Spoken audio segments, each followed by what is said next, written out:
No, that's not quite it. Okay, I see where you're going. Yeah, now we're getting a little closer there. That makes a little bit more sense.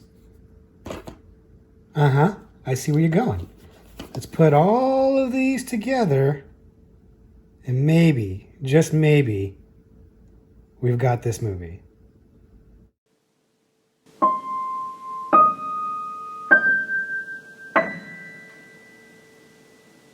Hello, everybody, and welcome back to the Horror Movie Syllabus. My name is Professor Victor, and I'll be your host as we go through all the essential, noteworthy, interesting, and notorious modern horror films. If you're new to the channel, I recommend you check out the introduction video. There's a link to it in the description below, and it'll give you a pretty good overview of what the Horror Movie Syllabus does. Basically, we look at a particular subgenre of horror, and then we pick 3 movies from that subgenre to explore. But this is our Is It Syllabus-Worthy series. This is where I take a recommendation from you guys, something that you mention in the comments to my videos that I haven't seen before, and I watch it for the very first time, and then I let you know, is it syllabus worthy? Is it noteworthy or interesting or good enough to be on the horror movie syllabus? And today's recommendation was Evil Dead Trap. And Evil Dead Trap was recommended by Chris Price, and they recommended it to us in the snuff video that we did a few months back, and all that was told about the movie was that it's a Japanese supernatural horror movie that has a snuff subplot. That's it. And that's actually a pretty good way of setting somebody up to watch this movie who's never seen it before, because it really, really didn't give away things. And I went in with some very wrong expectations. See, obviously, based on the title Evil Dead Trap, I kind of expected that it'd be more of like an Evil Dead ripoff with demons and stuff like that, and that's not really what I got.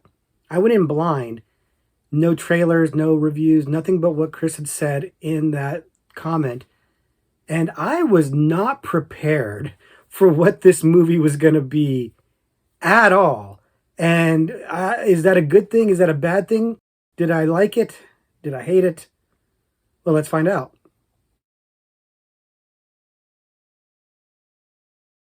Like I said, the movie that we're talking about today is Evil Dead Trap.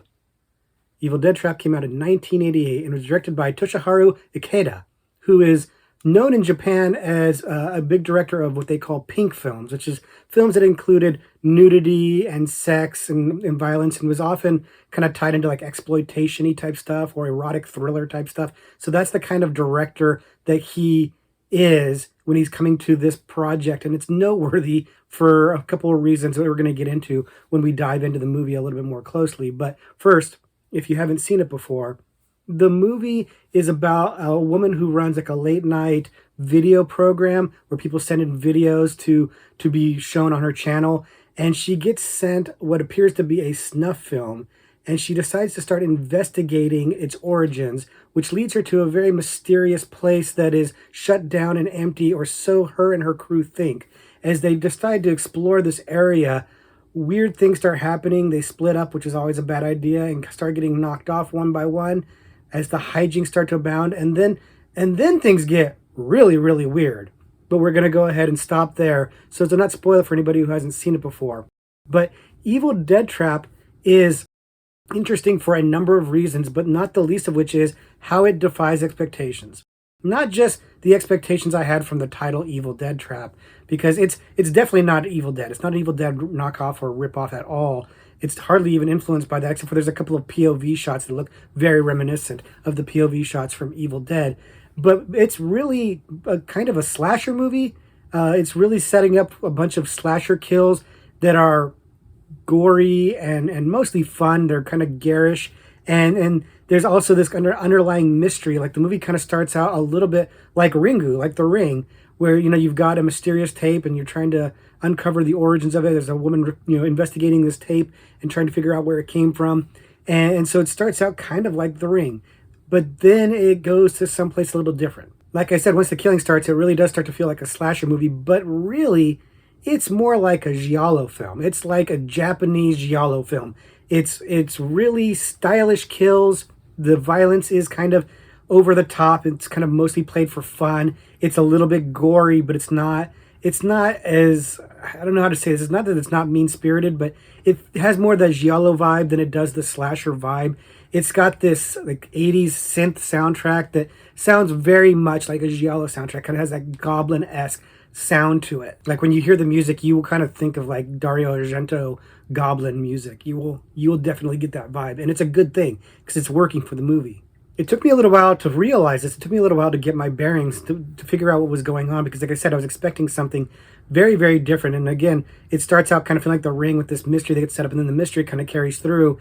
But then it starts to get this giallo vibe, and it's like a Japanese giallo. And I'm not like that. It's not an original thing. I read the reviews and stuff after I watched the movie, and people were all over this. The critics zeroed in on the fact that this was a giallo homage. And it works. It works really, really well. Yes, I like the giallo films. We've done videos on it. And seeing it from a Japanese perspective was really, really cool.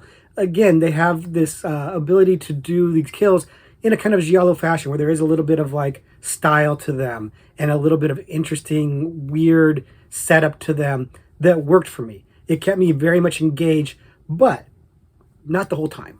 See, while Akida's made an overall good film, I would say that it's a little uneven in how well it's made because he's got a really great location. This deserted buildings is really cool and creepy, and he's got a strong cast of very affable characters. They're not very deep or fleshed out, but they're likable. You like them enough that you would care that they died. And I think a lot of that's due to the likability of the actors portraying the characters. They just have an inherent likability or affability that worked for me, but the setup is good. It's like a standard slasher setup. Everybody's splitting up and going off into this mysterious place. But it just doesn't quite nail the dread or the tension that I would normally expect to see in that kind of movie. You've got weird things like snakes and maggots and stuff like that kind of coming on people. And it just feels a little bit mundane. Doesn't feel really scary. And then like some of the shots early on seem very flat and unimaginative. But then that totally changes. And the shots get really interesting, and it gets a little bit surreal and strange in a good way. And so the movie kind of feels like it's all over the place. Like it's doing slasher, doing giallo, and then the ending comes up, which is very controversial and strange. Totally worked for me because we stopped doing Argento at that point. We kind of get into David Cronenberg body horror stuff. I don't want to spoil things too much for anybody, but that ending gets super duper weird, and I love it. I love the fact that this movie's kind of all over the place, that it's a little bit messy and a little uneven, because just when things start to get a little slow in the middle for me, it goes and does something very bizarre and draws me right back in. So this movie defies expectations. I never know what I'm going to get in this movie, and it just keeps throwing weird stuff at me, but I'm along for the ride. It's not a problem, even though it kind of feels like a mishmash or a bouillabaisse of influences. And I can also see movies that came subsequent to this that have been influenced by it, like Saw, for example. The movie has mixed all of these things together in a way that just kind of works. It's not as seamless or well done as like a Korean horror movie, but these disparate elements, or seemingly disparate elements, don't conflict with each other so much that it would throw me off or put me off to the film. In fact, quite the opposite. Like I said, when something starts to feel a little stale or the movie's starting to drag in pace a little bit, it picks up right away because something different happens and it kind of shifts gears. There's a little bit of heavy exposition. There's a little bit of stuff like that. But like the kills are really cool. The story, the mystery is wild, and the resolution to that and the ending is very wild. And just some of the turns it takes narratively, it's something else, man. I was not prepared for this at all, but I was into it. Now, that said, one thing we do have to kind of talk about, because it's kind of notorious for this movie, is the awkward sex and sexual violence that's in this film. Notably, Hitomi Kobayashi, who is a porn actress in Japan, was in this movie. She was supposed to be the star of the movie, but she, I guess, wasn't quite good enough acting-wise to carry the whole film. So she's one of the other characters. And she has an early sex scene in the movie that is prolonged and not super duper graphic compared to, say, porn, but it's pretty gratuitous, and it feels very out of place in this movie. Like I said, the movie switches gears a lot, but this is early in the movie, so I didn't realize that was the case. So it just felt very much like this softcore scene had been just kind of dropped in to this movie. And again, this is before I'd done any research on it, so I'm like, what the hell is this? Very strange. Not a problem for me. I'm not a prude. It was just weird. The pacing kind of slowed down. It felt out of place. And then when I learned the history of the movie and the intent of making this movie around Hitomi Kobayashi, that made more sense. And the history of the director making Pink films, and this is kind of his sensibility, makes sense, which also potentially explains one of the more notorious scenes in the movie, which is this prolonged sexual assault scene that comes. It's not Hitomi Kobayashi, by the way, it's a different actor, but it comes a little later in the film, and it also goes on for a really long time. Not like irreversible long time. It's not as bad as that, but it's still pretty noteworthy. People talk about this. It's pretty disturbing. It feels like it's being a little gratuitous. It feels like maybe it's in there to be kind of titillating. I'm not sure. I mean, it's not portrayed like a good thing. It is portrayed as a scary thing, but it's shown so much that it felt off, especially in light of the sex scene earlier that it had happened. And then again, when I read the background of this director and everything, it kind of feels suspect. It feels like it's in there to titillate, which not great. I mean, I'll be honest with you, I was watching this movie with headphones on while I was in the room with my wife, who does not like horror movies, as many of you know. And she was just kind of doing her work. And without even being able to hear it, she just kind of looked up and kept seeing the scene. And it just wasn't ending. And she just made me turn it off. She's like, I don't want this on. So that kind of tipped me off. Like, this is too much. Like, even without the audio, this is too long, too much, too gratuitous, that it puts people off. And it is. When I looked at reviews, when I looked at what people talk about in this movie, this comes up, and it is, it's kind of a ding on the movie. It makes people feel uncomfortable. It doesn't play very well for many people who watch the movie. And it does feel a little out of place in this movie that is really kind of, again, all over the map and all over the place. So it doesn't necessarily not jive, because everything is kind of just mixed together, but it still does kind of stick out in a way that it feels like it was unnecessary and didn't need to be there. So there's fair warning to those of you who haven't seen it. And I hadn't seen it, I didn't know, but it was jarring, and it was a little bit off-putting. But was it so jarring that it made me not enjoy the movie? Did it make it not syllabus worthy? Well, let's find out. So, is Evil Dead Trap syllabus worthy? I think so. I think it is. I do. I didn't know it at the time because I'd never seen it before, but it has a pretty solid cult classic reputation, even despite of, or maybe because of, how messy it is as a film, how kind of like disjointed and kind of mixed together the plot of the movie is. This movie really does have its following, and I didn't know that. I had no idea, and I hadn't seen this movie, but there it is. And I think it's enough of a reputation to make it notable enough for the syllabus. And not for nothing, I enjoyed the mess. I enjoyed that this movie is kind of all over the place and kind of bonkers. In fact, the bonkers aspect of it is a big part of its appeal for me. It's a weird movie, and going in not really knowing what to expect really worked. Not knowing anything about the ending, really fantastic. And it's a peek into what Japanese giallo would look like, and really borrowing from those Argento themes and music and stuff like that. I like that stuff, and so I liked the Japanese interpretation of that stuff. It really did hit for me. It's interesting, and it's weird enough to be noteworthy and be mentioned on the syllabus. Like, I'll be honest, when it started out, it was fine, but it was kind of like, well, Ringo is better, and it doesn't really kind of supersede that. So I was kind of lukewarm to it at first, but it really won me over. There's some bad things about this. Like I said, it's a little disjointed. There's some exposition heavy stuff in the middle. There's some pacing issues here and there. It's not necessarily always lit as well, and some of the shots at the early part of the movie feel very bland. But those negatives are far outweighed by the good stuff in this movie, by the performances of the actors. They're very likable, by the kills, which are really interesting, the music, which is fantastic. When it's cooking, when it's going good, it's going really good. The shifts in tone and story work for me. They're jarring, but in a good way. And the ending is just really just out of nowhere. It's a great punch in the face, and I love it. And it just, the good far outweighed the bad. And so I'm on board with this movie. I think this is a winner. I think this is a syllabus-worthy one. I had to give it some thought, but I think I'm there. I think I'm there for saying this is syllabus-worthy. And I'm told that the sequel, or at least I've read that the sequel, is also pretty good too. So I might wind up checking that one out at some point, is also because I like this one enough that I would see a sequel, even though I think the sequel was maybe not narratively connected. I think it might be a standalone sequel, but I'm told it's actually pretty good. So let me know in the comments if you've seen the sequel and if you think it's good. And also let me know if you've seen this one and you think it's good, or if you think maybe it doesn't belong in the syllabus, you think I'm overblowing it. Let me know in the comments below.